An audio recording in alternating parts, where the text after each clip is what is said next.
when I think of leadership versus management, I think management is structure, there's hierarchy, there's a way that you would set up a company, or the way you would set up a department or a division. But when I think of leadership, I think it is something authentic. I think of leadership as leading authentically, leading by example, leading not only in the work you do, but also as a person. So I think when I think of leadership, I think of the qualities and the skills of someone who leads, versus when you just think of management. I think management involves leadership, but I think leadership is developed as a person. I think you grow as a leader, and I think leadership is something you own. And you make your own, and you inspire others, and you coach others, and you develop others around you, and you bring out the best in them. And you lead by example. The other I enjoy working with people who are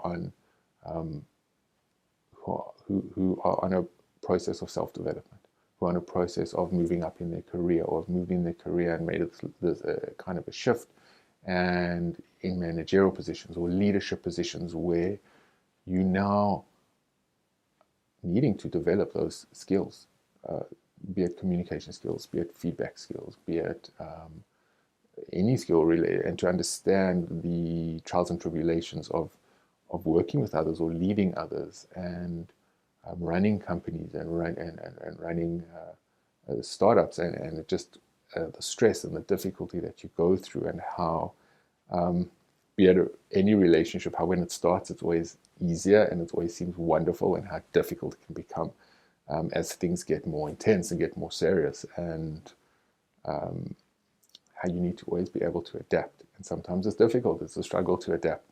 And things that were easy and obvious before now become hard work, or now what was implicit before is now explicit. Now it actually has to be spoken about and said. And it's so interesting how many times things don't get spoken about, how difficult it is to have those conversations.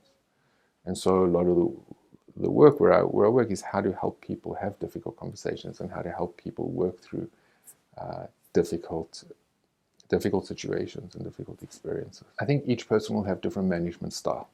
I think the one thing that people need to understand when it comes to management is and any time you're in a professional setting, you want to work towards your strengths. You want to manage in a style that works for you. Not everyone's an extrovert, not everyone's an introvert, not everyone's whatever, type A, type B, whatever they classify. People are different. And I think understanding, developing empathy, developing strong listening skills, the ability to delegate, the ability to get input from your team, the ability to create a safe work environment. And when I mean a safe work environment, what I'm talking about is an emotionally safe work environment where people feel that they can approach you, that they can put their ideas forward, that they can make mistakes, and that it will be okay if they do that. So as a manager, it's about taking the time to understand the people you work with, to listen to the people you work with, to be able to regulate your own emotion, to be able to say, okay, something is incredibly stressful, or something went wrong. How can I manage this in a way that is productive, that is meaningful, that we walk away learning something from it, versus something that is destructive and creating anxiety and making someone feel unsafe.